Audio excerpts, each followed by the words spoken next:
솔직히 말해서요, 두바이 쫀득 쿠키 40대에서 60대가 먹으면 안 되는 음식일 수 있습니다. 그래서 안 먹을 건가요?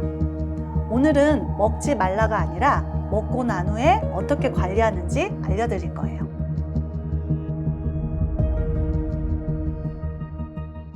박사님, 두바이 쫀득 쿠키 유행하는 거 아시죠?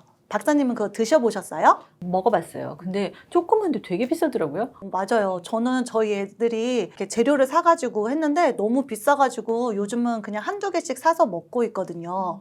근데 이거를 두 쫑쿠를 먹다 보니까 아, 내가 이거를 먹어도 되나? 좀 찝찝한 기분이 들어요. 맞아요.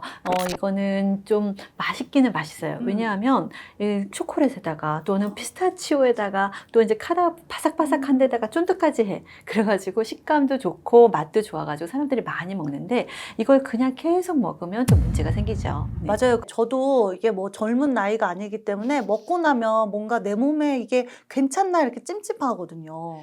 제가 영양소 면에서 이제 두바이 쫀득 쿠키에 대해서 좀 얘기를 해볼게요. 보통 두쫑코 같은 경우는 한 알이 네. 보통 한 50에서 70g 정도, 이게 크기에 따라서 약간 다르잖아요. 네.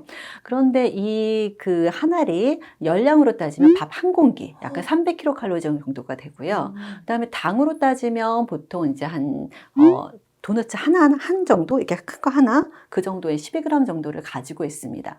예, 그리고 또 지방으로는 버터 3숟갈, 작은 숟갈로 3숟갈, 그러니까 한 13g에서 15g 정도, 예, 그 정도의 이제 지방을 가지고 있으니까 열량도 많고, 그 다음에 당도 많고, 지방도 많은, 그래서 굉장히 헤비한 간식이라고 볼 수가 있어요.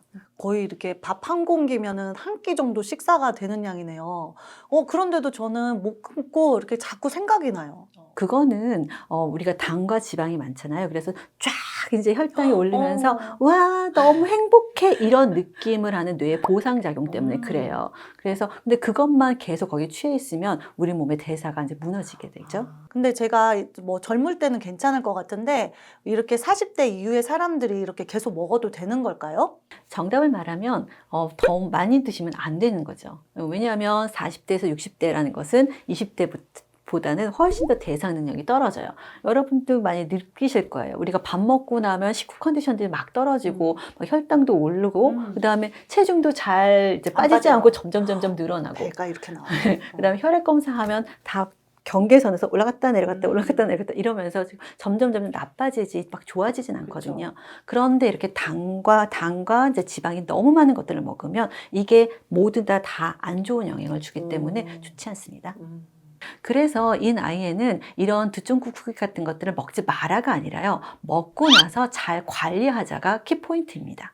그럼 두쫑쿠처럼 뭐 단 거라든지 기름진 쿠키를 먹었을 때 어떤 관리가 필요한가요?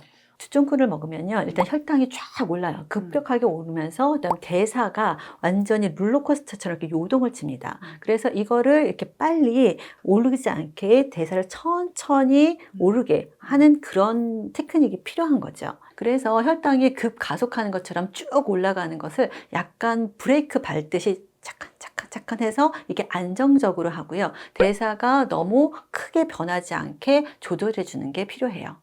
여기서 많은 분들이 궁금해 하실 것 같아요. 근데 이런 거 먹고 영양제를 먹어도 되나? 뭐 이게 영양제가 의미가 있나 이런 생각이 들 텐데 그냥 영양제 먹고 이렇게 덮으려고 하는 거 그런 느낌이 드는 것 같아요.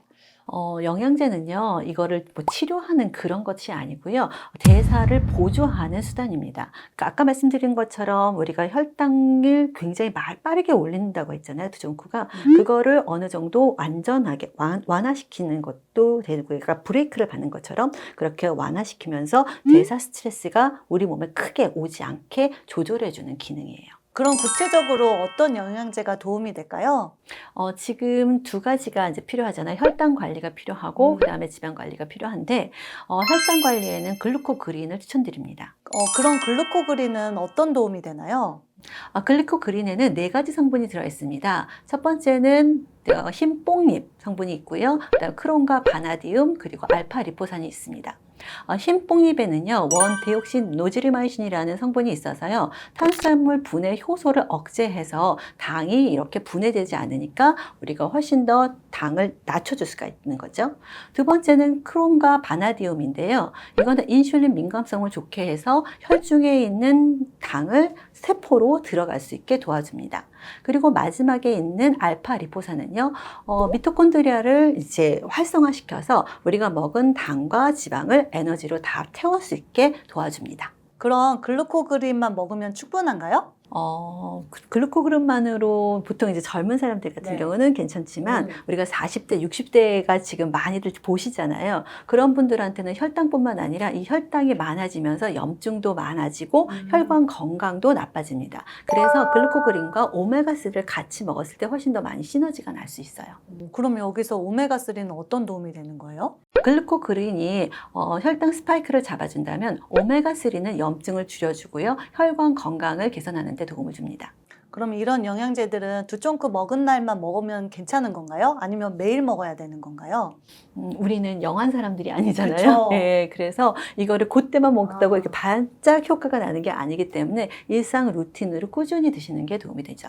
하나 주의할 점은요. 이건 영양제이기 때문에 어떤 치료약이 아니잖아요. 특히 이제 내가 당뇨약을 먹거나 또는 저혈당 증상이 있을 때는요. 좀 주의하시고 전문의하고 함께 상담을 하시는 게 좋습니다. 그럼 언제 먹는 게 좋을까요? 보통 글리코그린은요, 하루에 2번을 먹어야 돼요. 근데 한 번에 한 캡슐을 먹는 거거든요. 밥을 먹기 전에 먹는 것이 훨씬 더 좋으니까, 점심 식전에 하나, 그 다음에 저녁 식전에 하나를 먹는 게 좋아요. 그리고 오메가3를 같이 먹을 때는 저녁 식후에 오메가3를 먹으면 흡수가 훨씬 잘 되니까 그렇게 구성을 해보시는 게 좋습니다.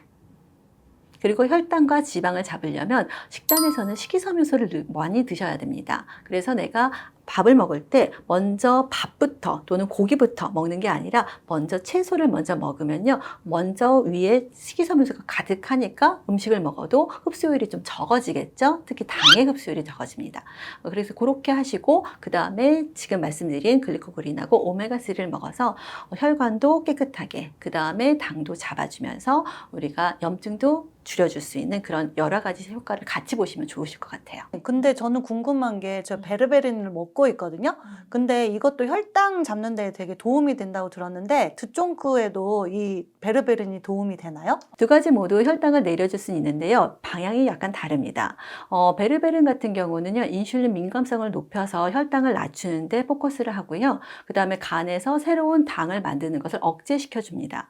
근데 글루코그린 같은 경우는 이제 흰뽕잎 같이 이제 먹은 것들이 바로바로 당으로 나오지 않도록 이제 그걸 막아주는 효과가 있고요. 거기다가 또 미토콘드리아를 이렇게 활성화시켜서 할 수 있는 알파 리포산과 크론과 바나디움까지 있기 때문에 훨씬 더 종합적으로 관리를 할 수가 있다고 생각하시면 됩니다. 오늘 이야기를 들어보니까 두 쫑크를 먹지 말라가 아니라 이제는 먹는 방법이 달라져야 하는 나이대라는 거라는 생각이 드는 것 같아요.